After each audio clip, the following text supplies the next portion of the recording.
Do you make personnel? How do you evaluate and say, okay, this guy's not getting it done, we're going to put this guy in this spot? And is that something, I assume you're always evaluating day to day, week to week, game to game? Sure. I mean, the evaluation really of everything we do is on a daily basis. But from a personnel standpoint, you're always looking for guys that are going to step up in those roles. And, based on the return scheme that you're seeing that week, you may move guys around. And a great, for example, is late in the game, we had a really good cover, and DeKalen Brooks and DJ Williams went down in there and did a great job. So, when things like that happen, it forces you to go back and reevaluate who you have where and make sure that you have the right guys in the right spots. Because that's probably the biggest key to special teams is, not just who the people are and where they're going to be, but making sure you put them in the best position to be successful based on your scheme and then based on the schemes that you're seeing that week. Ira, right side. Does it feel like maybe because you guys haven't had a ton of returns, I mean, do you feel like Travis might be pressing a little bit or anything like that? Is that a factor? Yeah, I mean, I think the biggest frustration that we've had, I'm sure the players feel it, and then from a coaching standpoint that we've had in terms of the return game is just a lack of consistency, both in who's doing it and then, just getting guys into a rhythm and a routine. We've had 4 different guys line up at punt returner this year throughout the course of 7 games. We've had 3 different guys line up at kick return, and I'd have to go back and really think about this, but I don't think it's been the same starters in back-to-back weeks, at least not very often. So just trying to develop some consistency on who's back there, and that all goes into the process of making good choices when you're there and getting those game reps and getting better as the year goes on. But that only happens if you're the one getting the reps. You were able to get some of those young defensive ends in finally. What did you see from them, and did you see enough that maybe they could be counted on in other games? Yeah, no, I was pleased with the way the total reps broke down at the defensive end spot. We were able to get, Marcus Cushney, some more reps in a normal game situation, not just in a pass rushing situation. Get Pat Payton in the game for the first time. Quayshawn got to play a little bit more than he had been playing.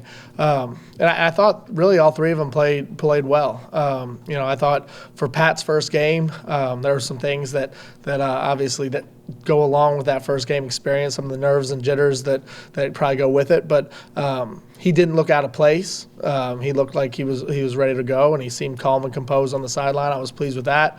Marcus Cushney flashed. I thought he made some good plays, had a couple sacks, and impacted the game in a way that we hoped that he could when we recruited him here.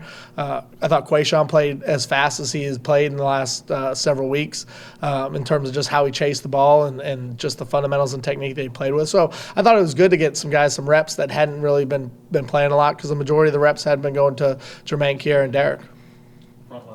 Coach Norvell referenced that Clemson's very good on special teams. Can you kind of give us a Cliff Notes version of what they are so effective at doing in that portion of the game? I think the thing that they do best is they're very sound in what they do. They're not a gimmicky special teams. They don't do, there's not a whole lot of fluff around their formations and alignments and shifts and motions. They don't do any of that. But what they do really well. They play hard, they play fast. So I think they found kind of their identity of who they want to be. They run essentially one kickoff return. They run one punt formation for the most part. They run one style of kickoff cover, and they're good at what they do, and that's where the challenge lies, is that they're good at what they do. You know exactly what they're going to do, and it's going to be who ends up executing better on the play. Right side, Ira. Kind of on that note, how does when game planning for special teams work, in the sense of, would Coach Norvell ever come to you and say, hey, we're going to need something in the kicking game if we can find it, or is it always you seeing something and saying, hey, I think this is something we might be able to exploit? Our game planning on special teams is very similar to how we do offense and defense. It's very collaborative. I spend my Sunday evenings and Mondays preparing for a meeting with Coach Norvell in the evening where we kind of go through the whole plan of the 4 phases. And then obviously he'll always have his thoughts and ideas, and then we'll tweak and adjust as we sit down and talk through what our opponents do and what we want to get accomplished that week. So it's collaborative in that sense, and then every week will be a little bit different based on, because everything is about playing complementary football. So there's going to be some weeks that we might try to press the gas a little bit harder on some things to look at special teams wise. Other weeks maybe not, and that's just going to be based on what's best for all 3 phases playing together.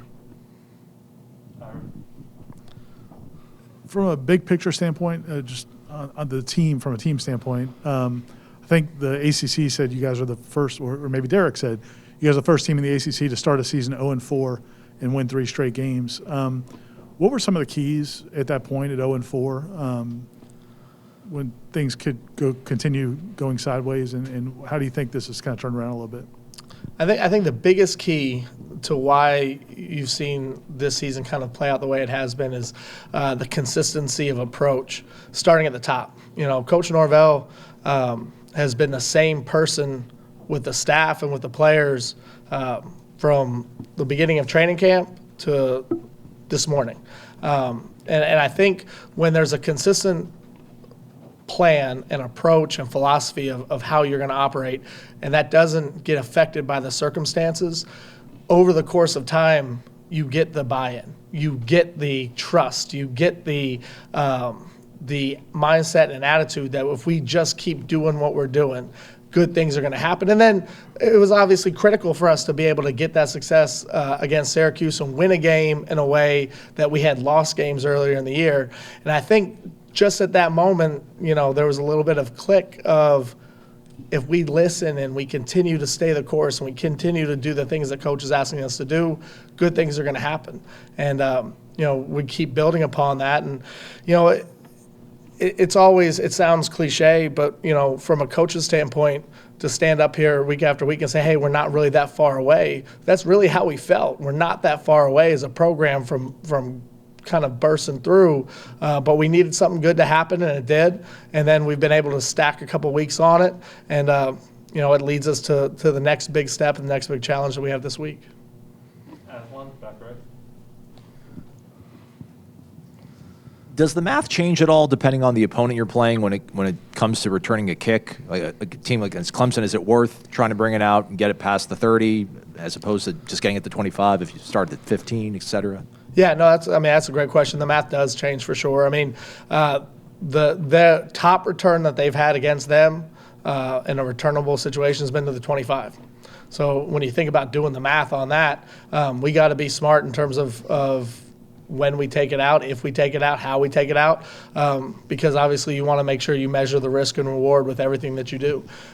So that's absolutely part of the thought process going into any game. Okay, thanks, guys. Perfect. Thank you, guys.